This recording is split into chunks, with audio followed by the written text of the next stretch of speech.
Now let's see what we can do in taking a simple piece of literature and turning it into a character-based lesson. The story of Snow White is a familiar children's fairy tale. Now when my children were young, I used to simply read them a story like this and leave it there. But I've since come to realize that I missed on a great opportunity that was available to me. There is much of importance to be learned from the story of Snow White. I call it the lesson of the outstretched hands that's illustrated in this optical illusion. Both the old lady's hand and Snow White's hand are outstretched toward each other. Why? Is there significance in that? What is it that each of them want? As you recall, in the story of Snow White is a beautiful queen, but the queen is incredibly vain, and when informed by her magic mirror that her stepdaughter Snow White is more beautiful than she is, the queen becomes insanely jealous and does something remarkable. She turns herself into an ugly old hag. A 5-year-old can tell you that doesn't make any sense, but neither does a lot of other things that people do. What's more remarkable, and makes even less sense, however, is Snow White's susceptibility to the wicked queen's attempts to kill her.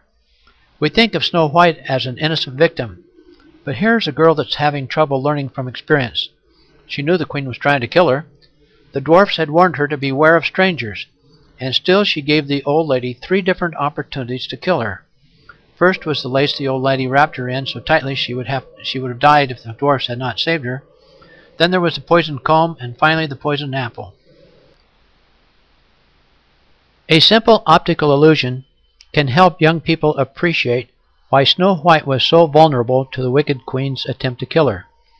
If you take a business card, or a 3x5 card, and place the edge in between Snow White's hand and the queen's hand, place it vertically there, and then with both eyes open, with one eye on each side of the card, move your head down closer to the picture, and you can observe the queen place the apple in Snow White's hand. The fact is, both the queen's and Snow White's behavior were driven by a common illusion. What was that illusion? The answer to this question can be found in asking, what did each of them want?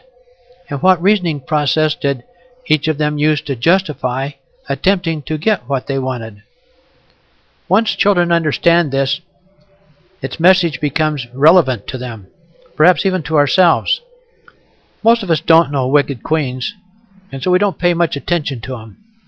But it's just quite possible, on occasion, we have found reasons to justify doing or getting something we wanted that wasn't good for us. If you're interested in getting a free copy of this optical illusion on Snow White, go to www.choiceskills.com, and in the left sidebar you'll see word products just above the Benjamin Franklin picture. Click on that, then the 7 C's, and then sample lessons grades 2 through 6. And then that'll take you to a page. Click on the Snow White icon and it'll pull it up for you.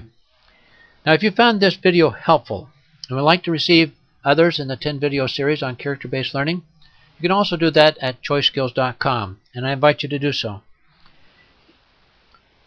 Be sure to tell your friends about us, and thanks for joining in. I look forward now to seeing you on video 6, where we'll be discussing what is the most important lesson you can ever teach your child or students.